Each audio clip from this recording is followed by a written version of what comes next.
일단 정약용의 상론 같은 경우는 이제 고전 수필이겠죠, 그렇죠? 고전 수필인데 고전 수필은 우리가 바라볼 때 기본적으로 그 글쓴이가 가치 있게 생각하는 것, 바람직하다고 여기는 것과 바람직하지 않다고 여기는 것 구분하는 게 일단 핵심이었어요, 그렇죠? 그래서 보도록 할게요.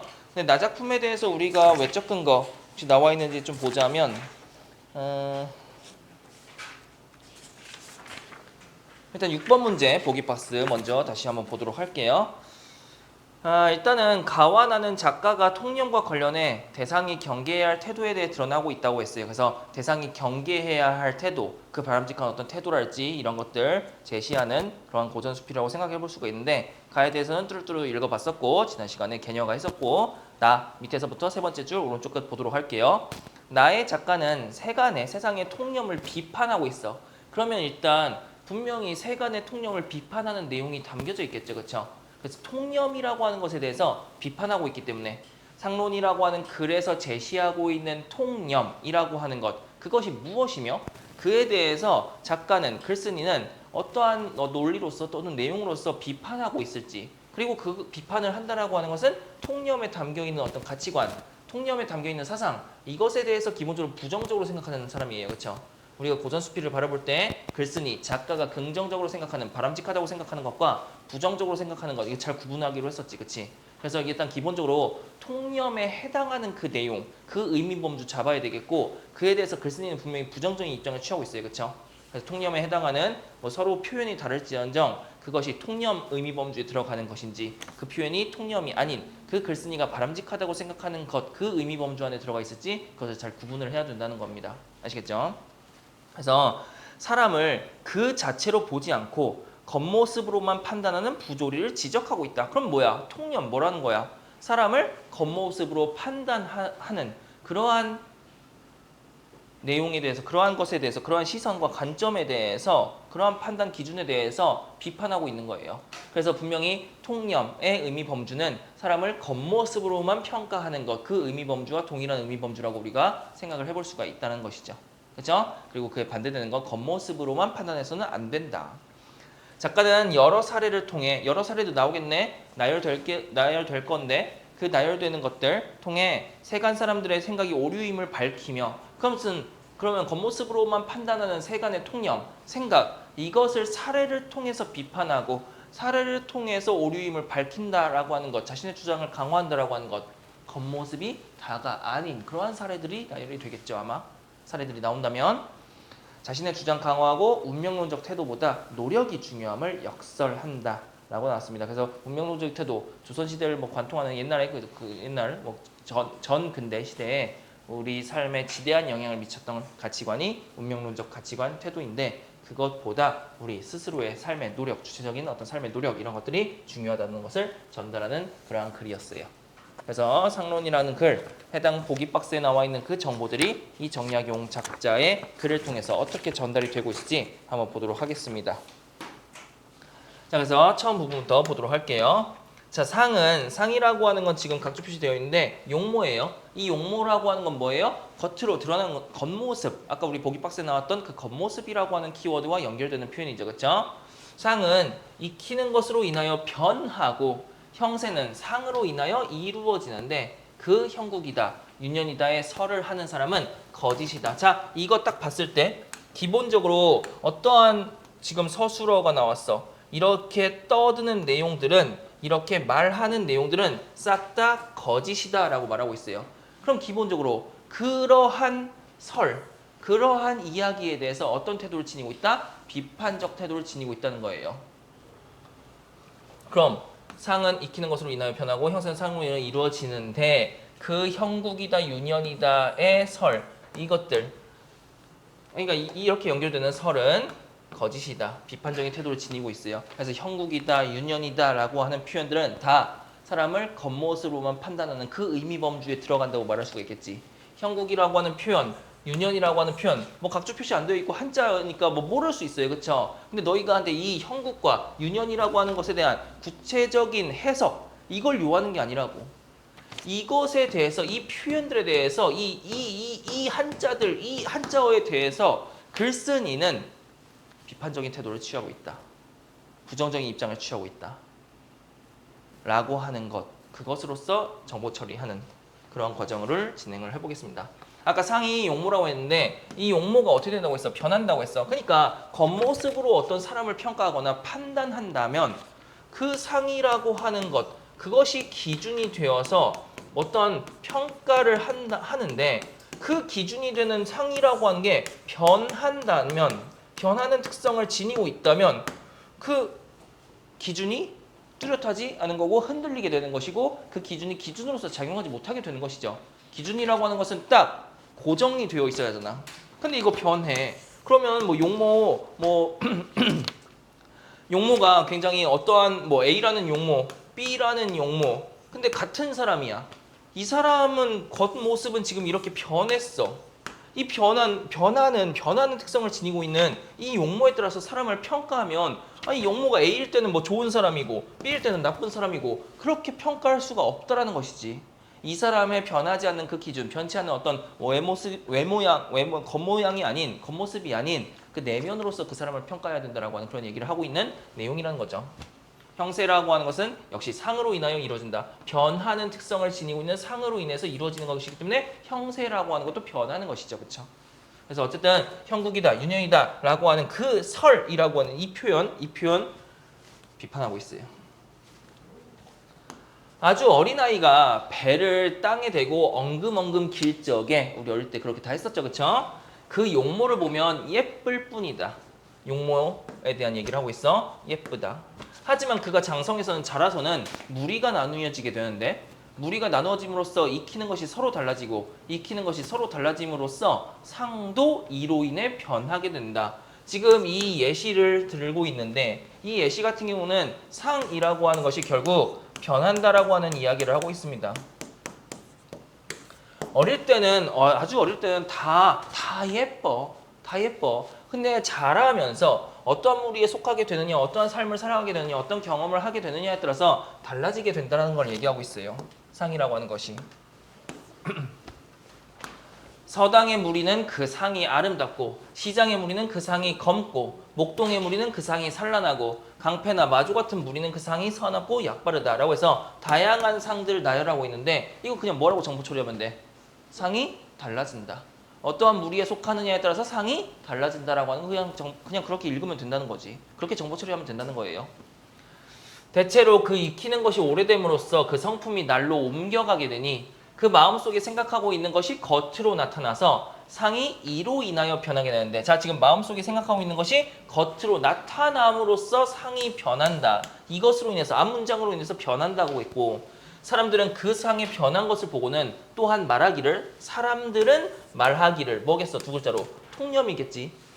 그 상이 이렇게 생겼기 때문에 그 익히는 것이 저와 같다. 저것과 하니 그것은 틀린 말이다. 역시 어떤 입장 취하고 있어? 비판적인 입장, 반박을 하고 있죠. 그렇죠? 그래서 이러한 말, 이러한 통념에 대해서 반박하고 있어요. 지금 상이 이렇게 생겼기 때문에 익히는 것이 저렇다라고 말하고 있어. 그러면 결국 상에 따라서 익히는 것, 이 인과 구조, 이 선후 관계에 대해서 비판하고 있고 반박하고 있고 부정하고 있습니다. 글쓴이는. 아까 앞에서 분명히 뭐라고 했어? 익히는 것이 오래됨으로써 그 성품이 날로 옮겨가게 되니 이거는 통념이야 아니면 글쓴이의 생각이야? 이거는 글쓴이의 생각이죠. 이 선후관계가 전후관계가 완전히 반대잖아요. 익히는 것에 따라서 뭐가 달라진다? 뭐 성품이 달라진다. 그리고 그 성품, 마음속에 생각하고 있는 것, 그쵸? 그렇게 되는 거지. 그것이 겉으로 나타나서 상이 변한다. 결국 이 익히는 것에 따라서 성품이 달라지고 그에 따라서 상이 변한다는 얘기를 하고 있다고. 전후관계가 완전히 통념과 글쓴이의 생각이 완전히 반대돼요. 전후관계가, 선후관계가. 아시겠죠? 그래서 상에 따라서 상이 저러니까 얘가 평생 동안 익혀온 것, 어떤 무리에 어떤 속하고 어떤 경험을 했고 이것이 이럴 거야 라고 평가하는 것은 잘못됐다라는 겁니다. 틀린 말이다. 되죠? 보통 학문을 익힌 사람은 사리를 통달하는 데 효과가 있고 이를 익힌 사람은 재물을 모으는 데 효과가 있고 라고 해서 무엇을 익힌 사람은 어떠한 효과가 있다. 무엇을 익힌 사람은 어떤 효과가 있다라고 하는 걸 이야기하고 있어.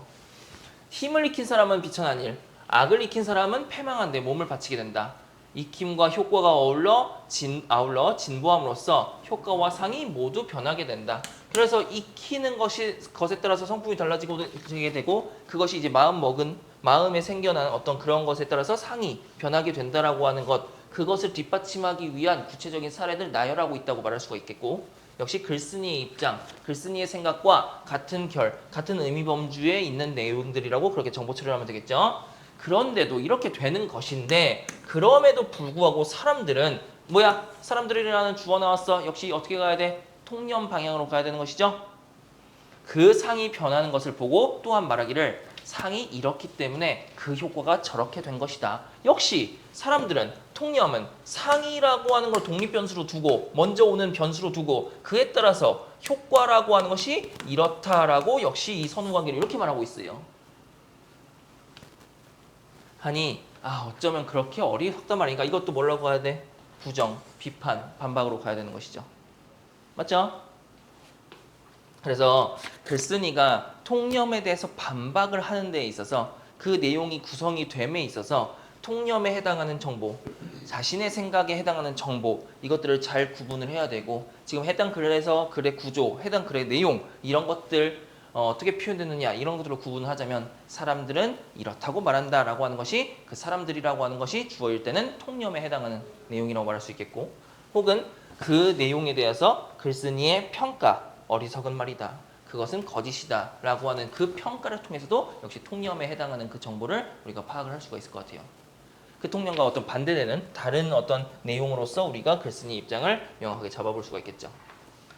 어떤 아이가 있는데 그의 눈동자가 빛나면 부모는 말하기를, 자, 그의 눈동자가 빛나면 이라고 해서 지금 예시라고 말할 수가 있겠고, 그의 눈동자가 빛나면 이라고 했어요. 그 눈동자라고 하는 것, 지금 해당 글에서 다루고 있는 내용은 겉모습으로 어떠한 평가를 하는 것에 대한, 즉 그 통념에 대한 반박, 비판을 하는 것이 바로 상론. 결국 그래서 제목 같은 경우는 겉모습이잖아. 겉모양이잖아. 그렇지? 겉모습에 대한 논함이잖아. 그 겉모습이라고 하는 것에 대해서 논하고 있는 거예요. 겉모습으로서 사람을 평가하는 것에 대한 비판적인 입장을 취하고 있는 그러한 고전 수필인데, 지금 여기서 이 예시 같은 경우는 해당 글의 내용, 자신의 글쓴이가 주장하는 바, 글쓴이가 생각하는 바, 그것에 대해서 뒷받침하는 내용일 거잖아. 사례니까. 그렇지? 그러니까 우리는 반드시 글쓴이가 주장하고 있는, 글쓴이가 이야기하고 있는 그 내용에 기반해서 우리가 예시를 바라봐야 된다. 이건 뭐 비문학에서 많이 하죠. 앞에서 이론, 개념 이런 것들 나온 다음에 예시 문장 나온다면 반드시 그 예시 문장에 표현된 문장, 예시 문장에 사용된 단어, 이런 것들을 반드시 앞 내용, 즉 이론과 개념에 매칭시켜가면서 읽기로 했었습니다. 그렇죠? 그래서 여기서도 그의 눈동자가 빛나는 가정 상황 얘기하고 있어요. 그 아이, 어떤 아이의 눈동자가 빛나면 이거 뭘로 가야 돼? 눈동자가 빛난다는 것, 상으로 가야지. 겉모습으로 가야지. 그렇죠? 부모는 말하기를 이 아이는 가르칠만 하다라고 그렇게 평가한다는 거야. 이 부모 뭐야? 글쓴이의 입장과 동일한 입장을 가지고 있어. 통념 따르고 있어. 통념 따르고 있죠. 그 상에 따라서, 겉모습에 따라서 이 아이에 대해서 평가를 하고 있잖아. 그렇죠? 그 아이를 위해서 서적을 사들이고 그 아이를 위해서 스승을 정하게 되고, 스승은 말하기를 이 아이는 가르칠 만한 하다 하여 그 아이에게 붓, 먹, 연문, 서판, 이것도 다 필기구겠죠. 이런 것들을 더욱더 주게 되니 이 아이는 더욱 공부에 힘쓰고 날로 더 부지런하게 된다. 대부는 이 사람을 천구하기를 이 사람을 쓸만합니다 하고, 임금은 그 사람을 보고 이르기를 이 사람은 대우할 만하다 하여 그를 권장하고 축켜 세우고 칭찬하고 선발하여 이윽고 재상, 굉장히 높은 지위, 벼슬까지 이르게 된다. 어떤 아이가 있는데 얼굴이 풍만하게 생겼으면 아이의 부모는 말하기를, 그래서 아까 우리 보기 박스에서 봤던 여러 가지 사례들 나열하는 거 나오고 있는 것 같아요. 이 아이는 부자가 될 만하다. 굉장히 풍만하게 생긴 얼굴을 보고 부자가 될 상이다 이렇게 하는 거지. 재산을 더욱더 주고, 부인은 그 아이를 보고 말하기를 이 아이는 부릴만하다, 데리고 있을만하다 하여 자본을 더욱더 주게 되니 이 아이는 더욱 힘쓰고 날로 부지런하여 사방으로 장사를 다닌다. 그러면 부인은 그가 상업을 부흥시킬 것이라고 생각하고 그를 주인으로 삼으니 잘 될 사람을 더욱 도와주어 조금 뒤에는 백만장자가 되어버린다. 다음 예시. 어떤 아이가 있는데 미모가 더부룩하고 또 아이는 콧구멍이 밖으로 드러났으면 그 아이의 부모와 사장들은 어떤 사람들은 양성하고 협조하는 것을 모두 위와 반대로 하니. 그러니까 지금 아까 앞에서 그 아이의 눈동자가 빛나는 상을 지니고 있는 아이한테는 이렇게 공부 열심히 시켜주고, 어떤 아이가 얼굴이 더부룩해가지고 뭔가 부자가 될, 뭔가 그게 부자가 될 상이면 얘한테 더 투자를 해가지고 얘가 백만장자가 되도록 만든다는 거예요. 하지만 그와 반대로, 그러한 좋은 상들과 반대로 더부룩하다, 콧구멍이 밖으로 드러났다. 콧구멍이 원래 다 밖에 있지 않나? 아무튼 콧구멍이 밖으로 이렇게 드러난 그러한 상, 별로 좋지 못한 상을 가진 아이는 모두 위와 반대로 부모가, 사장들이 그렇게 위와 반대로 한다는 것이죠.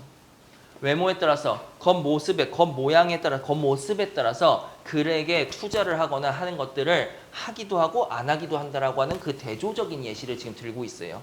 그렇죠? 앞에 두 개의 문단과 해당 문단 같은 경우 대조정보.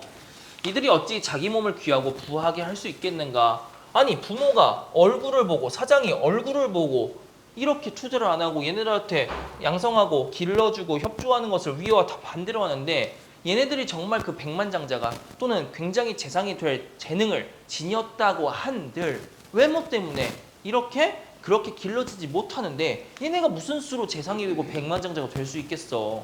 그 가능성이 있었던 애들이라고 할지라도 겉모습 때문에 그렇게 양성, 협조 이런 것들이 이루어지지 않는데 매우 안타까운 상황인 거죠. 그렇죠? 할 수 없다라고 하는 표현이죠.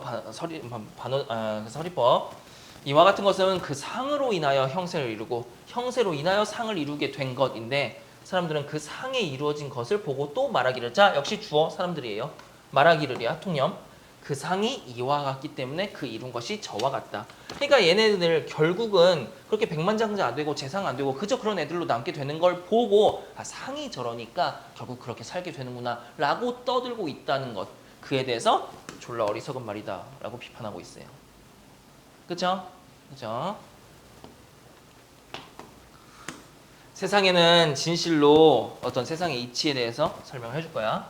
제덕을 충분히 간직하고도 애꿍하여 그 제덕을 발휘하지 못한 사람이 있는데, 상에다 그 허물을 돌리지만 그 상을, 겉모습을 따지지 않고 이 사람을 우대했더라면 이 사람도 충분히 재상이 되었을 것이다. 이해에 밝고 귀천에 밝았는데도 종신토록 평생토록 곤궁한 사람이 있는데, 상에다가 역시 그 허물을 돌리지만 상이 그러하니까 평생토록 곤궁한 삶을 살 상이다, 평생 가난할 상이다 라고 그렇게 탓을 돌린다는 거예요. 그러니까 상을 그 이유로 든다는 거지. 상을 그 원인으로 둔다는 거야. 상이 그러하니까 평생 곤궁하게 살고 있다 라고 그렇게 하는데, 통념, 그 상을 따지지 않고 이 사람에게 자본을 대주었다면 또한 역시 큰 부자가 되었을 것이다. 왜? 제덕을 충분히 간직한 사람이기 때문에. 하물며라고 하는 건 순저보죠. 거처는 기지를 변화시키고 봉양은 신체를 변화시키며 부귀는 그 뜻을 음란하게 하고 우화는 그 마음을 슬프게 하여 아침에는 무성하다가 저녁에는 시들게 된 사람도 있고, 어제는 초췌했다가 오늘은 살쪄서 윤택해진 사람도 있게 되니 상을 도대체 어떻게 정할 것인가? 무슨 말하고 있는 거야? 상은 변하는 것이다. 상이 변하는 것인데 그것을 어떻게 기준으로 삼아서 그 사람이 그 사람의 삶을 평가할 수 있겠는가? 그 사람이 어떤 사람이 될 거라고 감히 미리 예견하고 그렇게 평가하고 미리 예단해서 그 사람의 삶을 정할 수 있겠는가? 상은 그 기준이 되지 못한다. 겉모습으로 판단해서는 안 된다. 이 사람이 정말 나중에 백만장자가 나중에 큰 높은 재상이 될 사람인지 그저 겉으로 드러나는 겉모습으로 평가해서는 안 된다. 변할 수 있는 것이다. 상은. 사서인이 상을 믿으면 직업을 잃게 되고 경대부가 상을 믿으면 그 친구를 잃게 되고, 자 지금 상이라고 하는 것을 믿으면, 상으로서 누군가를 평가하게 된다면, 겉모습으로서 타인을 평가하게 된다면 이런 부정적인 결과가 있을 것이다. 임금이 상을 믿으면 신하를 잃게 된다. 부정적인 현상이 발생할 것이다. 결과가 발생할 것이다. 공자께서 말씀하시기를, 성인 말 인용하고 있어요. 직접 인용. 용모로서 사람을 취했더라면 어떤 사람을 나의 제자로 삼을지 나와 함께할 그렇게 뜻있는 동지로 삼을지 용모 겉모습으로서 그 기준을 삼았더라면 좌우에게 실수할 뻔했다. 좌우 졸라 못생겼나 봐, 그치? 근데 이 좌우라고 하는 굉장히 뛰어난 제자를 잃을 뻔했도다. 결코 겉모습으로 상으로서 사람을 평가해서는 아니 되는 것이다. 라고 하는 그 공자의 말을 인용함으로써 자신의 주장에 대한 뒷받침을 하고 있죠. 함으로 하였으니 참으로 이것을 깨달으신 성인이시다 라고 말하고 있어요. 그래서 정약용의 상론이라고 하는 글은 그러한 내용이었습니다. 일단 1번 문제 가와나의 공통점으로 가장 적절한 것, 우리가 가지문 보고 나서 문제를 몇 문제를 이렇게 풀어봤을지는 봤던 걸로 기억을 하는데, 일단 1번 문제 봤을 때 2번 선택 지문이 답이죠. 대조적인 상황을 제시하여 삶에 대한 인식을 드러내고 있다. 아까 그 상이 어떠한 상인 애와 어떠한 상인 아이, 그렇게 서로 다르게 부모나 사장이 이렇게 기르고 그렇게 지원을 해주는 것, 그에 따라서 누구는 굉장히 높은 그리고 백만장자가 되는 반면 누구는 평생 공공하게 살아가는 어떤 그런 대조적인 상황을 예시로서 제시를 했었죠. 2번 문제는 해결을 했었을 거고 아마. 3번 문제 가볼게요. 가와나를 비교해 이해한 내용을 가장 적절한 것 했을 때 1번 선택 지문, 나의 임금은 글쓴이가 자신과 동일시하는 대상 아니죠. 임금이 만약에 상으로서 사람을 평가한다면 신하를 잃을 것이다. 그러니까 그 경계를 드러내는 것이고 가정 상황에서 쓰인 거지, 임금이 자신과 같이 상이 아닌 어떤 그 사람의 본질, 내면으로서 판단한다. 동일시되는 대상이 아니죠. 임금의 그런 모습이 나오진 않았지. 2번 문제, 2번 선택 지문. 나의 백만장자는 글쓴이가 대상의 상황을 비유적으로 드러낸 표현이 아니라 정말 그렇게 되는 것. 3번 나의 거처에 대해 글쓴이는 대상이 지닌 특성이 달라지는 원인으로 여기고 있다. 그쵸? 거처에 따라서 그 상이 달라진다라고 하는 표현이 쓰였었어요. 그래서 3번이 적절하다고 말할 수가 있겠습니다. 나의 악을 익힌 사람에 대해서 글쓴이는 적대감을 딱히 적대감이라고 하는 감정, 태도 드러낸다고 말할 수가 없을 것 같고, 나의 서적은 글쓴이가 자신의 처지를 성찰하게 되는 계기. 서적? 나의 서적이 뭐였지? 서적이 어디 있었어?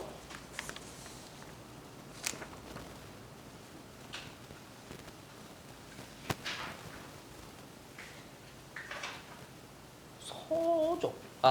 어떤 아이가 있는데 서적을 사들이고, 이건 글쓴이가 자신의 처지를 성찰하게 된다? 나는 어릴 때 부모님이 서적을 사줬었어. 그런 걸 얘기하는 게 아니죠, 그쵸? 4번 문제 A와 B, 이거 첫 부분, 나작품의 첫 부분과 두 번째 부분에 대한 설명이었어요. 이거 A 보고 나서 왔었으면 더 좋았겠네, 그쵸? 일단 답이 4번이거든요. A 봐볼게. 무리가 나누어짐으로써 익히는 것이 서로 달라진다는 글쓴이의 진술은 B에서 서당의 무리, 시장의 무리, 목동의 무리, 강편한 마주 같은 무리를 통해 구체적인 양상으로 드러난다. 이거 만약에 문제를 먼저 봤다면 A, 대문자 A와 B에 대해서 선택 지문이 어떻게 구성된 것 같아? 그 정보들 간의 관계를 물어보고 있는 것 같아요. 1번 선택 좀 봐볼게. A에서 이러한 글쓴이의 인식은 B에서의 생각과 상통한다. 서로 통한다. A에서의 정보와 B 간의 정보 간의 관계에 대해서 물어보고 있지. 서로 통한다. 2번 선택 지문.